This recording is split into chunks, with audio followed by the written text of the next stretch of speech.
अच्छा, आज का हमारा टॉपिक है बायोएसे ऑफ डिजिटैलिस।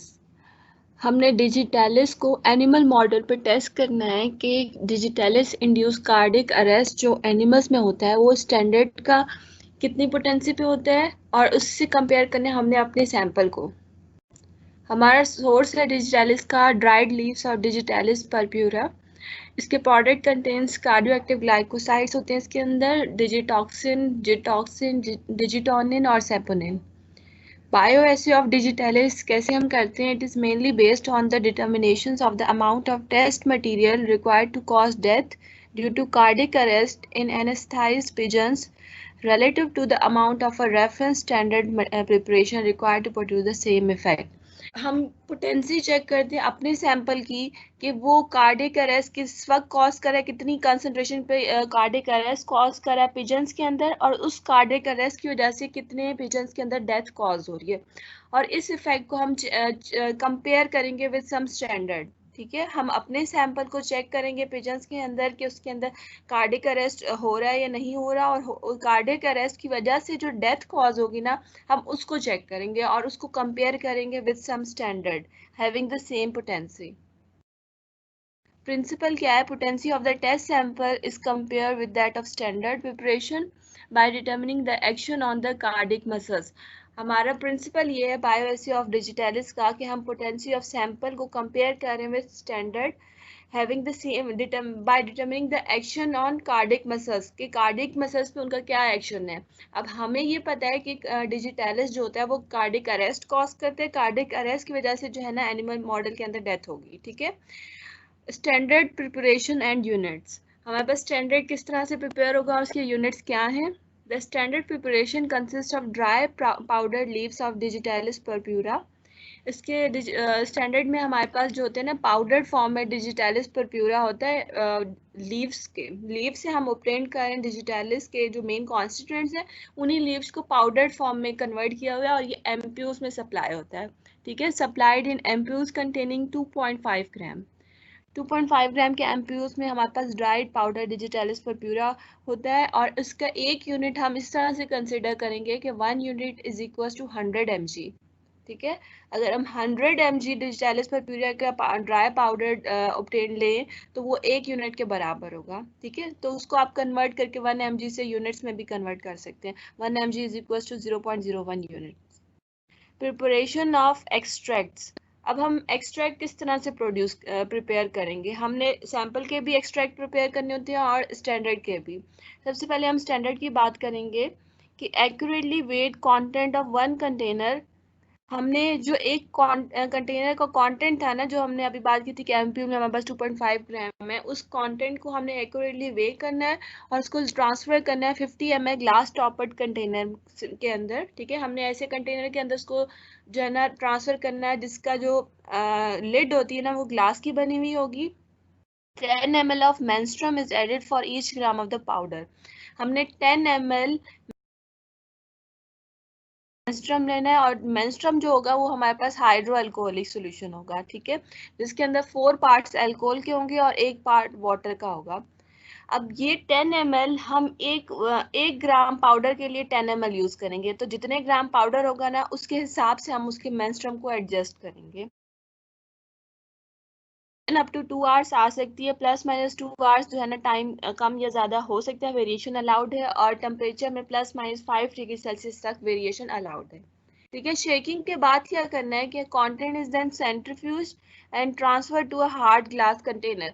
उसके बाद हमने अपना कंटेंट उसमें से निकालना है, उसको सेंट्रीफ्यूज करना है सेंट्रीफ्यूज मशीन के अंदर, और फिर उसको सेंट्रीफ्यूगेशन के बाद हमने उसको जो है ना हार्ड ग्लास कंटेनर के अंदर ट्रांसफर कर लेना है। उसके बाद उसको हमने स्टोर करना है एट 5 डिग्री सेल्सियस से लेके हम -5 डिग्री सेल्सियस तक इसको स्टोर कर सकते हैं। ठीक है, इस टेम्परेचर के इन बिटवीन 5 डिग्री सेल्सियस और -5 डिग्री सेल्सियस हम अपने एक्सट्रैक्ट को स्टोर कर सकते हैं फॉर 1 मंथ। ठीक है, 1 महीने तक हम इसी एक्सट्रैक्ट पे जो है ना अपना टेस्ट परफॉर्म कर सकते हैं। Extract of the sample is prepared in the same manner. ठीक है, जिस तरह से अब हमने स्टैंडर्ड का एक्सट्रैक्ट बनाया ना, इसी तरह से हम अपने सैंपल का भी एक्सट्रैक्ट बनाएंगे। अब हमारे पास दो मेथड्स हैं बायोएसी ऑफ डिजिटलिस को चेक करने के लिए, डिटरमिन करने के लिए. It is usually done using any of the following methods, pigeon method या फिर गिनी पिग मेथड्स. सबसे पहले हम पिजन मेथड देखेंगे. पिजन मेथड इसके नाम से जाहिर हो रहा है कि हमारे पास जो टेस्ट एनिमल इस मेथड में यूज होगा वो होगा pigeon. Minimum 12 pigeon in 2 groups are use for testing standard and sample. अब हमने दो ग्रुप्स बना लिए. टोटल मिनिमम हमें 12 पिजन्स चाहिए इस मेथड के लिए. मतलब इसका ये है कि 12 से ज़्यादा हो सकते हैं लेकिन 12 से कम नहीं होंगे. मिनिमम 12.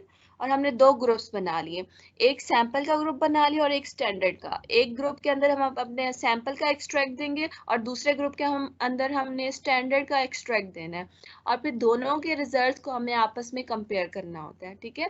अब हमने दो ग्रुप्स बना लिए हैं. अगर सपोज हमने मिनिमम 12 पिजन्स ही यूज़ किए हैं तो 12 में 6 हम जो है ना स्टैंडर्ड के अंदर डालेंगे और 6 सैंपल के अंदर. ठीक है. Not less than 6 pigeon in each group.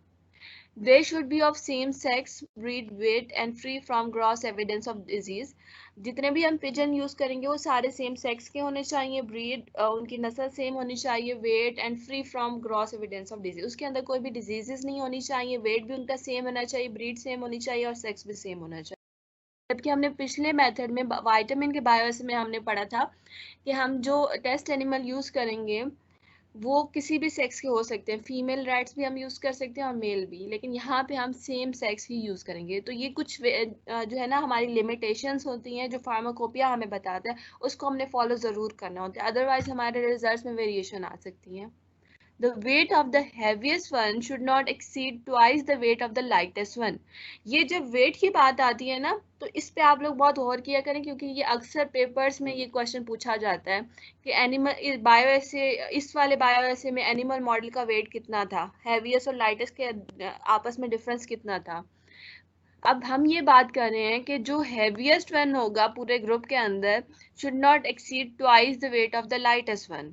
वो लाइटेस्ट वन के वेट को अगर हम डबल कर दें तो उसका जितना वेट आएगा ना वो उससे ज़्यादा नहीं होना चाहिए. ठीक है. फॉर एग्जांपल अगर हमारे पास लाइटेस्ट वाले का वेट 5 kg है, ठीक है, तो 5 kg का डबल होता है 10 kg. तो जो हैवीएस्ट पिजन होगा ना पूरे ग्रुप के अंदर वो 10 kg से ज़्यादा नहीं होना चाहिए. ठीक है. And the mean weight of the two groups should not differ by more than 30%. उसके बाद हम दूसरा हमारे पास लिमिटेशन ये है कि हमारे पास जो दो ग्रुप्स हैं स्टैंडर्ड और सैंपल के, उन दोनों स्टैंडर्ड और सैंपल दोनों के आपने एवरेज वेट फाइंड आउट करने हैं. एवरेज वेट का मतलब ये है कि सपोज हम सैंपल का ग्रुप लेते हैं, सैंपल के अंदर हमारे पास 6 पिजन है, 6 पिजन का इंडिविजुअली आपने वेट फाइंड आउट किया है, उस उन सबको आपने एडअप करना है, डिवाइड बाय 6 करोगे तो इस तरह आपके पास आ जाएगा average weight of the sample. Similarly आपने स्टैंडर्ड का भी एवरेज वेट फाइंड आउट किया, इसी तरह 6 पिजन्स के वेट को एडअप करके डिवाइड बाय 6 कर लिया. अब जो एवरेज वेट सैंपल का आया है और जो एवरेज वेट स्टैंडर्ड का आया है ना, उन दोनों को आपने आपस में कंपेयर करना है. और यहाँ पे हमारे पास लिमिटेशन ये है कि इन दोनों मीन वेट जो है ना दोनों ग्रुप्स का वो 30% से ज़्यादा डिफर ना करें. ठीक है. विद इन 30% दोनों के वेट में अंदर डिफरेंस हो सकता है, अलाउड है, लेकिन 30% से ज़्यादा लिमिट जो है ना डिफरेंस अलाउड नहीं है. Food but not water is withheld for 16 to 20 hours before the experiment. अच्छा, एक्सपेरिमेंट स्टार्ट करने से पहले 16 to 20 आवर्स तक जो है ना हमने फूड नहीं प्रोवाइड करना पिजन्स को. ठीक है. फूड हम विदाउट करेंगे लेकिन हम वाटर प्रोवाइड कर सकते हैं पिजन को. ठीक है. इसकी वजह से हो सकता है कि हमारे रिजल्ट्स वेरी करें. तो जो यहाँ पे लिमिटेशंस और जो चीज़ें यहाँ पे मेंशन्ड है हमने उनको ज़रूर फॉलो करना है ड्यूरिंग एक्सपेरिमेंट. इनको हम कहते हैं एक्सपेरिमेंटल प्रोटोकॉल्स हैं. The standard and the test sample is diluted with normal saline in such a way that the estimated fatal dose will be 15 ml of the body weight. अब हमने अपने standard और test sample को dilute करना है normal saline से. ठीक है. नॉर्मल सलाइन से हमने डाइल्यूट इस तरह से करना है और इस तरह से उसको एस्टिमेट करना है कि हमारे पास 15 ml जो है ना वो हमारे पास ऐसा वॉल्यूम आ जाए जिसकी वजह से रैट्स के अंदर जो है ना कार्डिक अरेस्ट कॉज होगा. ठीक है. हमने अपने टेस्ट सैंपल हमें मतलब इतना अंदाजा होगा कि एस्टिमेटेड कितना डोज जो है वो कार्डिक अरेस्ट कॉज करता है. तो हमने उस डोज को इस तरह से डाइल्यूट करना है कि 15 ml तक वो इतना वॉल्यूम बन जाए जो कि फैटल डोज हो पिजन्स के लिए. फैटल डोज इस तरह से हो कि वो उन पिजन्स के अंदर कार्डिक अरेस्ट कॉज करेगा. In pigeons, stoppage of heart is associated with a characteristic vomiting response. Pigeons के अंदर जब हार्ट स्टॉप करता है तो उनके अंदर एक एसोसिएटेड एक कैरेक्टरिस्टिक रिस्पॉन्स होता है जो कि होता है वॉमिटिंग। वॉमिटिंग से हमें पता चलेगा कि इनका हार्ट अब स्टॉप हो रहा है। ठीक है, लेकिन यहाँ पे जो हमारा मकसद है ना, हम वो ये चेक करें कि डेथ कॉज हो रही है पिजन्स के अंदर ड्यू टू कार्डिक अरेस्ट। ठीक है, सिर्फ वॉमिटिंग तक हमने नहीं रहना, हम देखना हमने ये भी चेक करना है कि उनके अंदर डेथ कॉज हो रही है या नहीं। They are lightly anaesthetised with ether. Ether के साथ हमने जो है ना लाइटली उनको एनेस्थीसिया और देना है।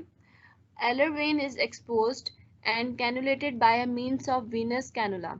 एलर वेन्स जो होती है ना वो पिजन्स के विंग्स के अंदर होती है, हमने उसको एक्सपोज करना है और उसके अंदर कैनुला पास करवानी है ताकि हम जब अपना सैंपल उसके अंदर इंजेक्ट करेंगे ना, हम उसी वेन के थ्रू इंजेक्ट करेंगे।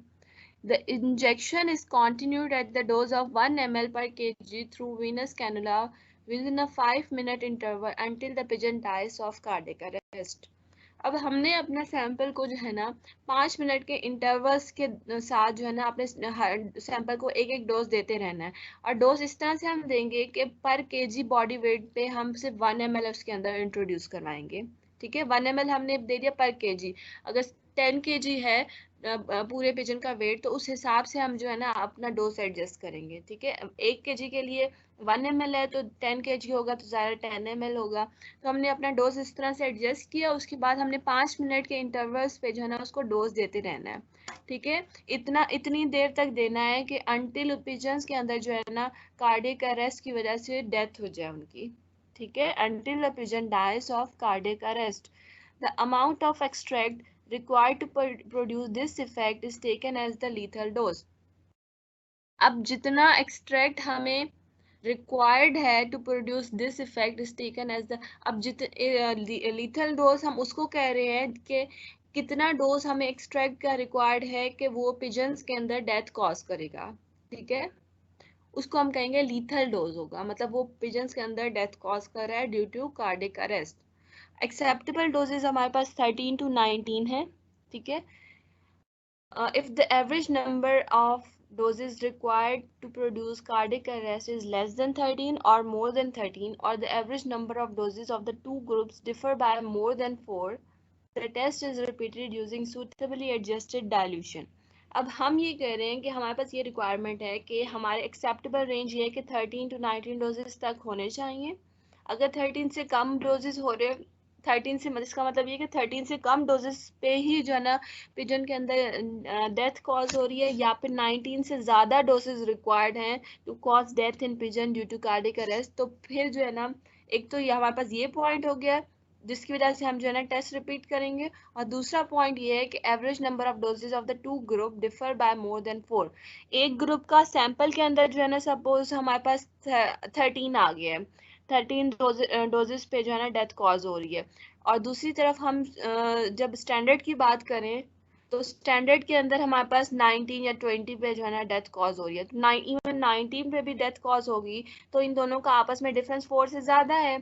तो जब 4 से ज़्यादा डिफरेंस है तो तब भी हम अपने टेस्ट को रिपीट करेंगे। ठीक है, तो हम ये चाह रहे हैं कि हमारे पास दोनों ग्रुप्स के अंदर डिफरेंस 4 से ज़्यादा ना हो। अगर एक ग्रुप में 15 डोजेस पे डेथ कॉज हो रही है तो दूसरे ग्रुप में जो है ना 19 से कम या 19 तक जो है ना डोजेस रिक्वायर्ड होने चाहिए, 15 to 19 के दरमियान। ठीक है, 4 से ज़्यादा डिफरेंस नहीं होना चाहिए डोजेस का दोनों ग्रुप्स में। इंडिविजुअली अगर देखें तो 13 से कम डोजेस भी नहीं होने चाहिए और 19 से ज़्यादा भी नहीं होने चाहिए। अगर इस तरह हमारी वेरिएशन आ गई हैं तो फिर हम अपने टेस्ट को रिपीट करेंगे और अपने जो डाइल्यूशंस हमने पहले बनाई थी ना उनको एडजस्ट इस तरह से करेंगे कि हमारे पास जो डेथ है ना वो एक्सेप्टेबल रेंज के अंदर आ जाए। वो इस तरह से, सपोज हमने जो है ना पीछे जो हमने एक्सट्रैक्ट बनाया था वो बहुत ज़्यादा अगर कंसनट्रेटेड बना दिया तो इसका मतलब ये होगा कि हमारे पास जो 13 से कम डोजेस पे ही डेथ कॉज हो जाएगी। और अगर हमने बहुत ज़्यादा डाइल्यूटेड बना दिया होगा तो इससे क्या होगा कि 19 से ज़्यादा भी डोजेज हम उसको दे देंगे तो उसमें डेथ जो है ना बहुत देर से जाके होगी। तो हमने उन डाइल्यूशंस को एडजस्ट करना है कि 13 से 19 के दरमियान जो है ना डेथ कॉज हो जाए। ठीक है, पीछे हमने ये एज्यूम किया था कि फेटल डोज ऑलमोस्ट 15 ml पे ही होगा, तो 15 जो है ना ऑलमोस्ट यहाँ पे इन बिटवीन 13 to 19 डोजेस हो जाता है। तो उसको हमने एडजस्ट करना होता है। पोटेंसी हम किस तरह चेक करेंगे कि mean lethal dose of the standard, हमने lethal dose of the standard को कैलकुलेट करना है, उसको डिवाइड करना है mean lethal dose of the sample से। इस तरह से जो है ना हमें पोटेंसी फाइंड आउट करेंगे। ठीक है, लीथल डोज क्या है? ऐसा डोज, ऐसे अमाउंट है ऑफ सैंपल या फिर स्टैंडर्ड जो कि डेथ कॉज कर रही है in pigeons due to cardiac arrest. Next method है हमारे पास guinea pigs method. Guinea pigs हमारे पास एनिमल होते हैं जो कि पिग नहीं होते, पिग से स्मॉल साइज होता है, माउस से, इनका रैट से थोड़ा सा बड़ा साइज होता है। ठीक है, गिनी पिग्स मेथड में जो है ना हम 12 guinea pigs are selected, each weighing 200 to 600 grams. हमने 12 गिनी पिग्स यूज किए हैं और जिनका वेट 200 से 600 ग्राम्स के दरमियान होना चाहिए। They are divided into two groups, इनको दो ग्रुप्स में हमने डिवाइड कर दिया है। ठीक है, अगेन वही बात है कि एक ग्रुप हम सैंपल के लिए यूज करेंगे, एक ग्रुप हम स्टैंडर्ड के लिए यूज करेंगे, और फिर दोनों ग्रुप्स के अंदर जो है ना हम जो कार्डियक अरेस्ट हो रही है ड्यू टू डिजिटलिस उसको हम चेक करेंगे और उसको कंपेयर करेंगे, स्टैंडर्ड को कंपेयर करेंगे with sample. The weight difference between the lightest and the heaviest should not be more than 100 gram, and the mean weight difference between the two groups should not be more than 10%. अब यहाँ पे wait के लिए हमारे पास requirement ये है कि lightest और जो हैवीएस्ट गिनी पिग होगा उन दोनों का आपस में जो डिफरेंस है वेट का वो 100 ग्राम से ज़्यादा नहीं होना चाहिए। इसका मतलब ये है कि 200 और 600 के दरमियान तो अलाउड है, लेकिन इसका मतलब ये नहीं कि हैवीएस्ट का हम 600 वेट ले लेंगे और लाइटेस्ट का 200 लेंगे। हैवीएस्ट और लाइटेस्ट का आपस में डिफरेंट 100 से ज़्यादा नहीं होना चाहिए। इसका मतलब ये है कि अगर हम 12 गिनी पिग्स ले रहे हैं तो सपोज वो 200 और 300 की रेंज के अंदर अंदर ही सारे पिग्स होने चाहिए।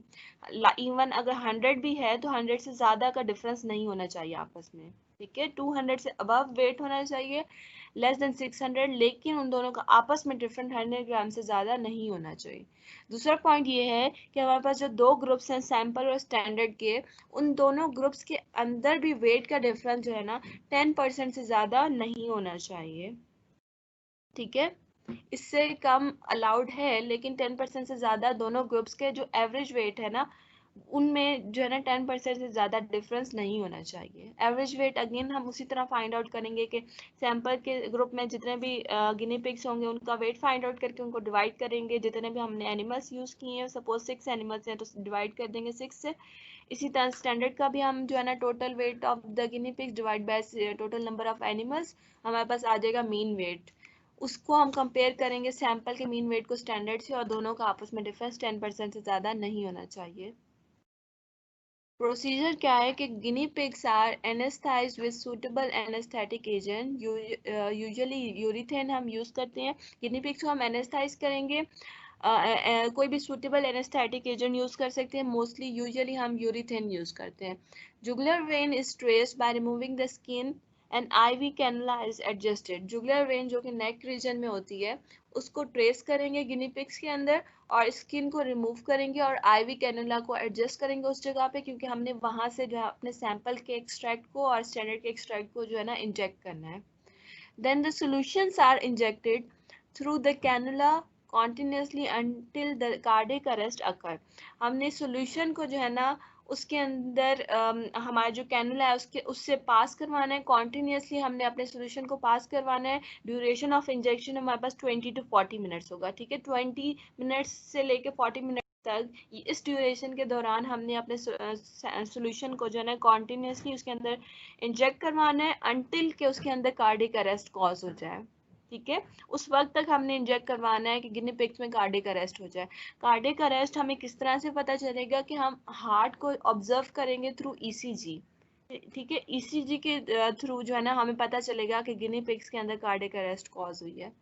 The amount of solution required to produce this effect is called as lethal dose.